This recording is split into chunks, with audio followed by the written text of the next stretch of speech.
Have you ever pondered the question, how did the world's most profound and long-standing ideological conflict, the Cold War, come to an end? It's a tale of political maneuvering, economic pressures, and ultimately, a powerful human desire for freedom and peace. Today, we delve into this fascinating chronicle of events that shaped the world as we know it. Our journey begins in the aftermath of World War II, when two superpowers, the United States and the Soviet Union, emerged victorious but ideologically divided. Democracy versus communism, capitalism versus socialism.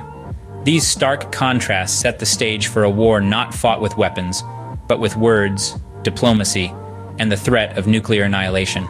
The 1950s and 1960s saw the height of the Cold War tensions, with the Cuban Missile Crisis in 1962 bringing the world to the brink of nuclear war. Yet despite the tensions, the two superpowers never directly engaged in battle. Instead, they fought through proxies in various parts of the world, such as Korea and Vietnam. The 1970s marked a period of détente, a French term meaning relaxation. Both superpowers realized the dangerous path they were treading and sought to cool tensions through diplomatic talks and arms control treaties.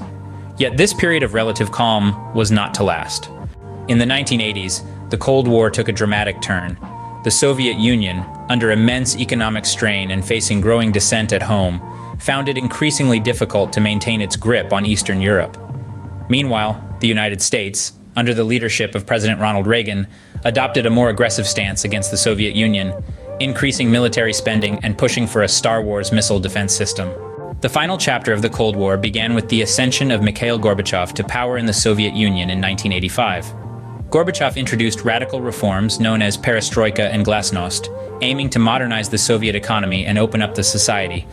However, these reforms inadvertently led to a surge of nationalist sentiments and demands for greater freedoms in the Soviet satellite states.